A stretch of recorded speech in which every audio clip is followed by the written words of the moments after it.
Sekarang apa yang kita tiru dari Rasulullah? Tentu banyak. Misalnya tentang keadilan, tentang keadilan. Saya ingin panjenengan golek keadilan itu wangel. Wong salah kadang-kadang bebas, sing gak salah ya dipenjara. Contoh-contoh sekarang paling konkret sekarang. Ketua-ketua partai sekarang itu banyak terlibat korupsi. Ya. Ketua partai, saya nggak nyebut partainya tapi banyak. Kalau minta disebut tak sebut nggak apa-apa. Tapi saya tahu semua. Akhirnya pada zamannya rezim yang dulu, orang yang kena kasus itu disandra.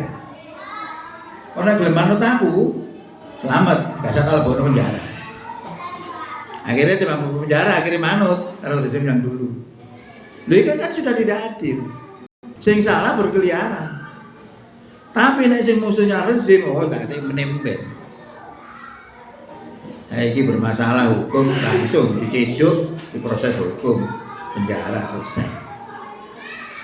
Zaman dulu itu kita lihat bagaimana banyak kasus-kasus yang tidak tertangani, mangkrak sampai sekarang. Kalau itu contoh aja pembunuhannya pengawalnya Habib Rizik. 6 orang sampai sekarang tidak ada. Kabar beritanya kayak apa? Nggak ada. Itu keadilan. Jadi sulit kita tegakkan keadilan. Dan ketidakadilan ini sudah terjadi berjuta-juta tahun yang lalu. Pernah terjadi. Contohnya siapa? Contohnya adalah Nabi Yusuf. Nabi Yusuf itu orang yang ganteng dewe di antara para nabi.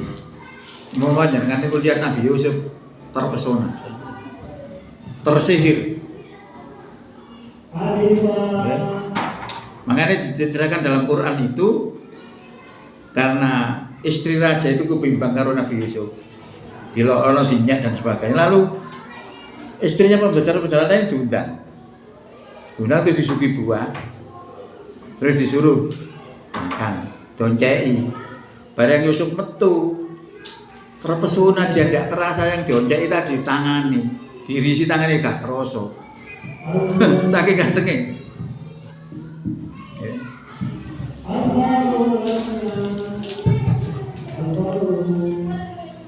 Itu kisah Nabi Yusuf terkait dengan raja. Lalu istri raja ini kepingin berduaan di dalam kamar, disetting. Akhirnya apa? Terjadi betul berada di dalam kamar berduaan. Artinya mereka berdua punya kesempatan. Nah, istrinya raja memang sudah settingannya istri raja yang mengajak melakukan sesuatu yang dilarang oleh Allah. Tapi Nabi Yusuf menolak. Kenapa akan menolak? Karena Yusuf punya iman. Yusuf zikir kepada Allah. Yusuf zikir itu ingat kepada Allah bahwa Allah melihat dirinya.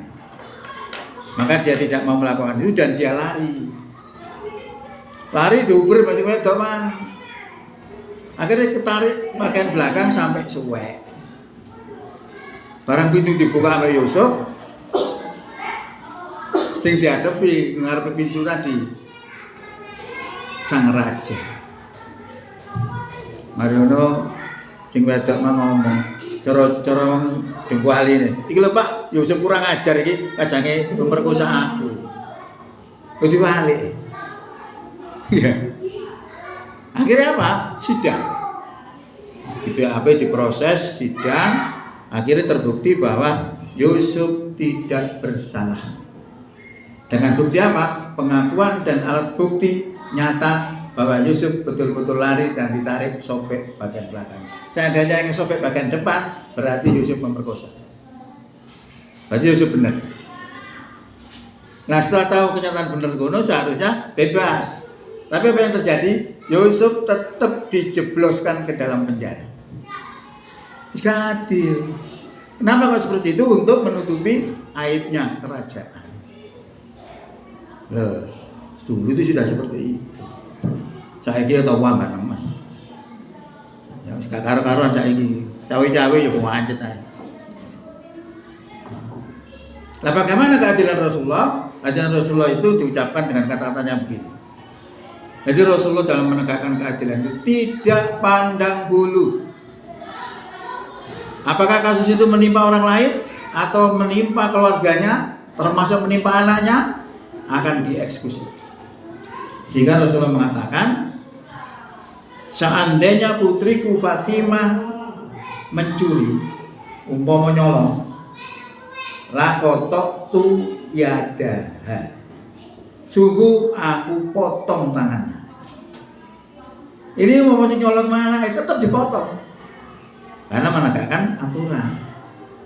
Itu kata Rasulullah. Nah, yang seperti gini ini seharusnya kalau kita memperingati peringatan Rasulullah, terinspirasi dalam hal keadilan. Dan seperti gini sebenarnya hakim-hakim itu. Nah, itu khususnya hakim, tapi yang lainnya juga begitu, keadilan tetap ditegakkan. Apa artinya kita peringati tapi hukumnya ditinjak-injak, tidak ada gunanya. Maka saya berkali-kali mengingatkan bahwa memperingati Maulid Nabi itu substansinya apa? Supaya kita bisa mengintibai, supaya bisa mengikuti peraturan Rasulullah SAW. Itu contoh tentang keadilan. Nah, sekarang terkait dengan perjuangannya.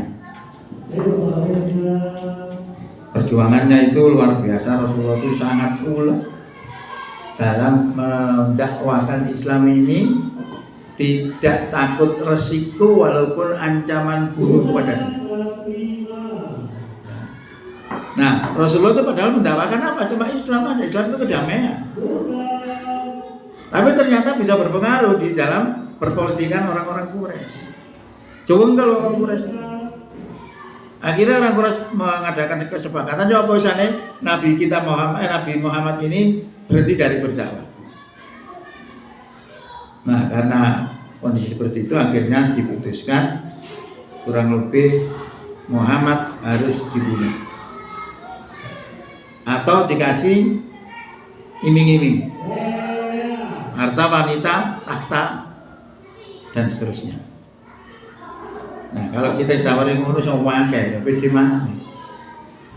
Wis aja dakwah, tak kei 5 triliun murid untuk aku. 5 triliun, bro.